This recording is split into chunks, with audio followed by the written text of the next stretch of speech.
Times Network ద్వారా గుర్తించబడ్డ India's number 1 varicose veins hospital AVIS ని సంప్రదించండి.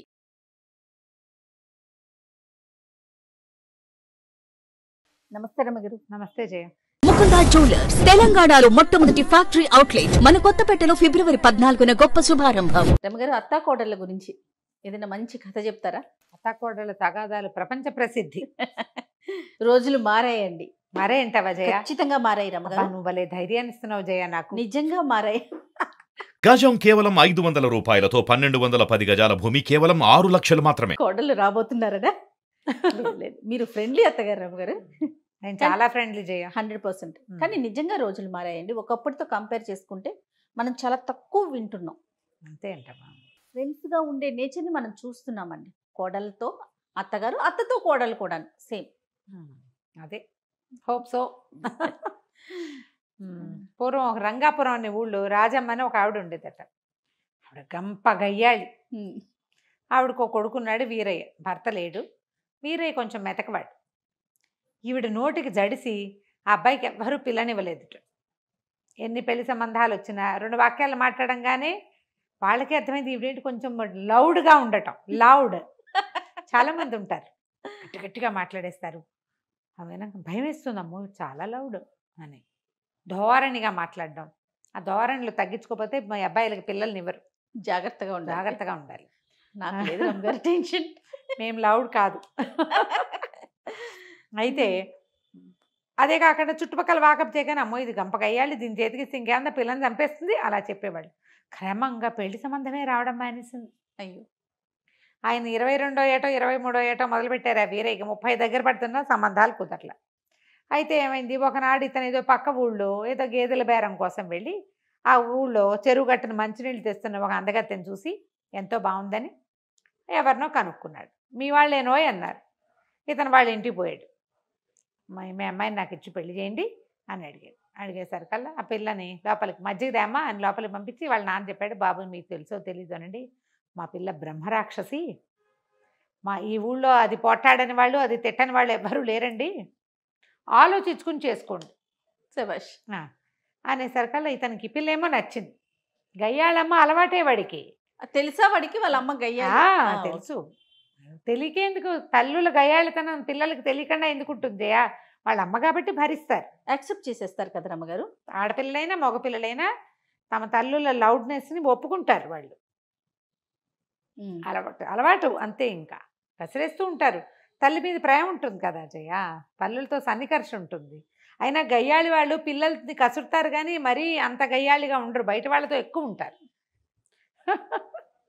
అక్కడి నుంచి ఏమైంది, ఇతను పెళ్లి చేసుకుంటానన్నాడు.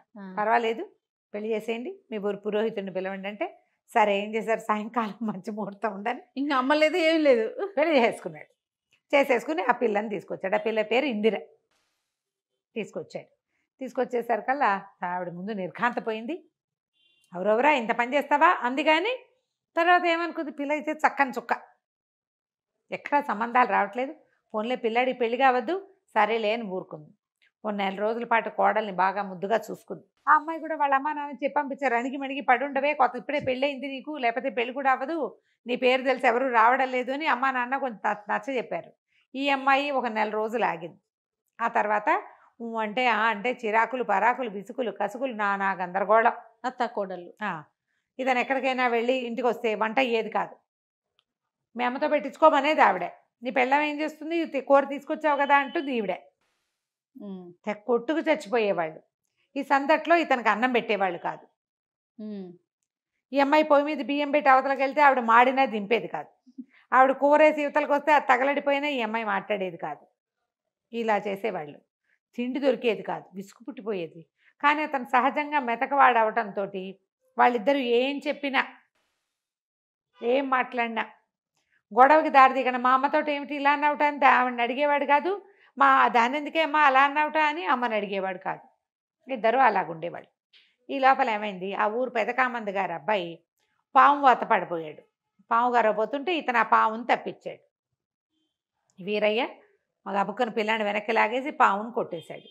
వాడు పోయి నాన్న ఇట వీరయ్య నాకు ఎంతో సహాయం చేశాడు, కాపాడాడు అంటే అతను పిలిచి చాలా సంభావించి, బోళ్ళు గొడ్లున్నాయి వీరయ్య, ఒక ఆవును తోలుపో అన్నాడు. ఒక గొడ్డు అని చెప్పాడు.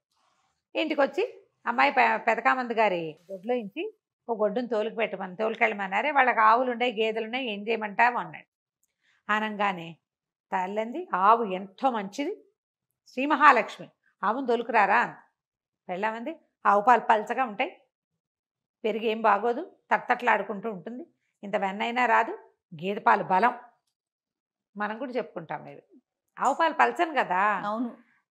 ఆరోగ్యం సంగతి పక్క పెట్టు. గోవు శ్రీ మహాలక్ష్మి అంటుంది అమ్మ.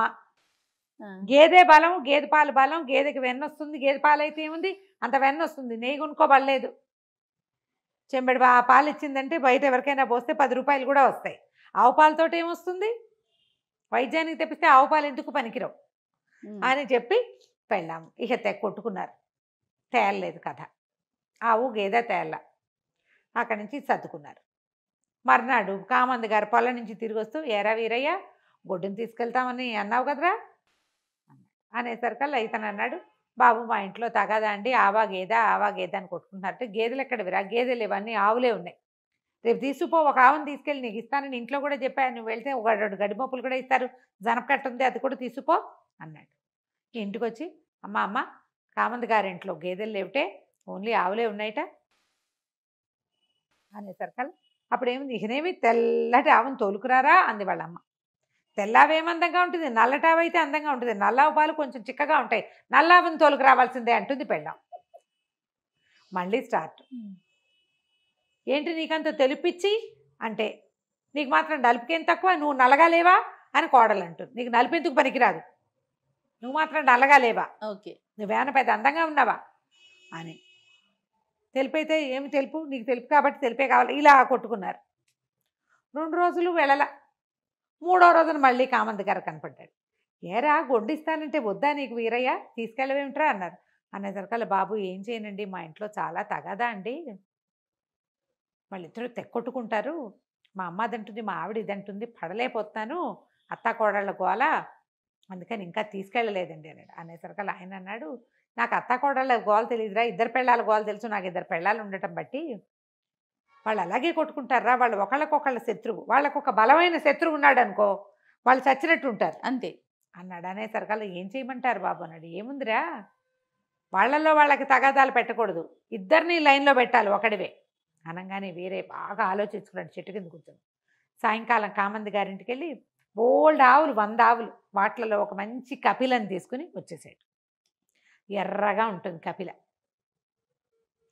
పాకెట్లోకి వచ్చిన ఆవును చూడగానే నిర్ఘాంతపోయారు వీళ్ళు అత్తాకోడలు. అవురవరా తెల్లటి ఆవును తోలుకోమంటే ఎర్రావును తెచ్చావేరా, నీ మొహం మండా అంది తల్లి. పెళ్ళామంది, బుద్ధి లేదు నీకు, మీ అమ్మలాగానే నువ్వు కూడా అంతే, చెప్పింది చెవినేసుకోవు అన్నది. ఆనంగానే ఏమీ లేదు, సర్రమని లేచాడు, తల్లి దగ్గరికి వెళ్ళాడు. ముందు నీకేమైనా బుద్ధి ఉందా, చిన్నవాళ్ళని శరణార్థాలు పెడతావేంటి, నా ఇష్టం, నేను ఏదో ఒకటి తెస్తా, నోరు కంట్రోల్ చేసుకో, పెద్దదాని వెయ్యవు, మర్యాదలు ఇచ్చిపుచ్చుకో, నువ్వు ఏమైనా బాగుపడతావా అంటోంది వాళ్ళమ్మ. తల్లి మాట వినని వాడు ఏం బాగుపడతావు, ఏం బాగుపడటం ఏంటి, ఏం మాట వినమంటావు, నోరు మూసుకుని ఇంట్లో కూర్చున్నావా, ఇంట్లో ఉండు, లేదా నీది నువ్వు కాచుకుని తాగు పక్కన అనగానే ఆవిడ నిర్ఘాంతపోయింది. ఎప్పుడైతే అత్తగారిని మొగుడు తిట్టాడో ఈ ఇందిర రెచ్చిపోయింది. అలా గడ్డిపెట్టు, అన్ని విషయాలకి తగుతున్న మారి ముసలమ్మ మూల కూర్చోకుండా వచ్చేస్తుంది ప్రతిదానికి, బాగా చెప్పావు ఆనంగానే గిరుక్కుని నీడు తిరిగాడు.